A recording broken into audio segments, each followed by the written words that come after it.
ஒன்றிய அரசு மட்டும் இதெல்லாம் சரியாக கொண்டு வருதா? ஏதாவது நான் எழுப்புறது ஒரு ஓரத்துலேருந்து எளிய மகனால் நீ கடத்தி விட்டுட்டு போகிற.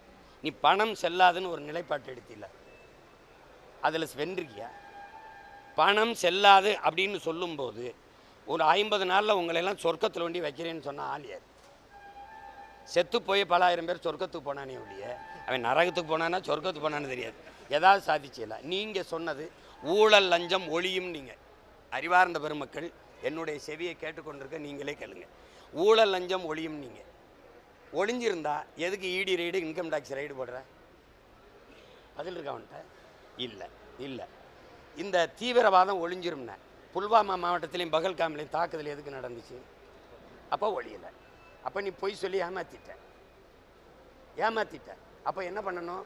வருத்தம் தெரிவிக்கணும் நாட்டு மக்கள்கிட்ட. உலக வங்கி சொல்லுது இந்தியாவின் பொருளாதார பின்னடைவுக்கு வீழ்ச்சிக்கு காரணம் பணம் செல்லாதுன்னதும் பண மதிப்பிழப்பும் சரக்கு மற்றும் சேவை வரியும் தான் சொல்லுது. ரெண்டையும் கொண்டு வந்த பெருமக்கள் அதுக்காக வருந்துறீங்களா?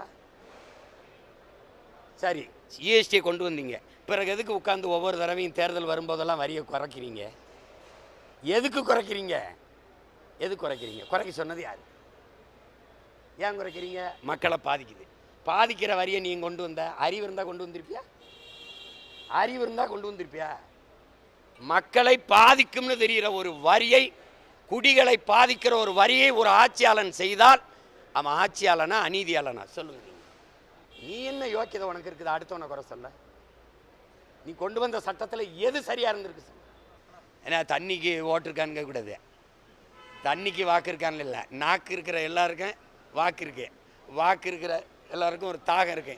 அதான் தண்ணீரின் மாநாட்டுக்கு வரும்போது தண்ணி குடிக்காம வா, நான் பேசுகிற அர்த்தம் உனக்கு புரியும்னு சொன்னேன். எப்படி இருக்கீங்க ஐயா? விளங்குதா?